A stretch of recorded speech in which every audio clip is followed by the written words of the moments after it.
పువ్వులు నీ పెదవుల నవ్వులుగా గునుగు పువ్వులు నీ గుండె సవ్వడిగా కంది పువ్వులనే కంటి పాపలుగా సీతా జడ పూలే నీలో సిగ్గులుగా పూలు చేరి నీ చీరలాగా మారి ఆడబిడ్డలాగా నిన్ను తీర్చిదిద్దుతుంటే దారుల్లో ఊరేగారావే.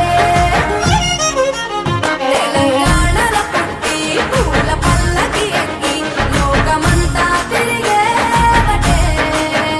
పాలసంద్రం పూలే పూల సంద్రాలయ్యి నిన్ను అభిషేకించేనే. మెట్టి నిల్లు వీడి చెల్లి పుట్టి నిల్లు చేరే వేళ అట్టరాని ఆనందాలే పల్లెటూరుకొచ్చేనంట.